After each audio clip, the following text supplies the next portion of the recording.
Ola, son Elia e hoxe vou facer un book trailer de Corredora. Para comezar faremos unha pequena introdución da súa autora, que é María Reimóndez. María Reimóndez é unha escritora feminista e doutorada na traducción e interpretación española.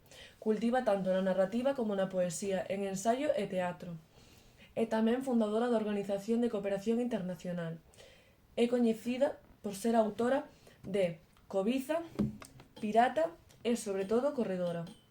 Agora sí, podemos comezar co libro. Corredora fala dunha nena etíope chamada Jeanette, que muda da súa aldea natal coa súa mãe. Ela e todas as mulleres da montaña marchan a Addis Abeba, unha cidade na cal terán que vender para conseguir os cartos que necesitan. Toiba, a mãe de Jeanette, non quere volver á aldea e quere aínda menos vender, polo que lle pide a unha señora do lugar se pode traballar para ela, polo cal consegue un traballo a cambio dun cuarto. Jeanette, ás vez, estará vendendo panos e gomas de mascar pola rúa. Jeanette iba a todos lados correndo, xa que era o que máis lle apaixonaba no mundo.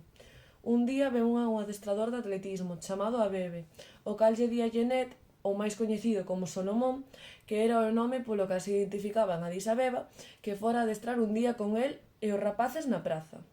A historia será moito máis interesante a partir da metade do libro, pero se queredes continuala, deberedes lelo. A miña opinión do libro é que non é nada difícil de ler pola súa sinxeleza de palabras e a escaseza de páxinas que ten. Ata aquí o meu book trailer. Adeu.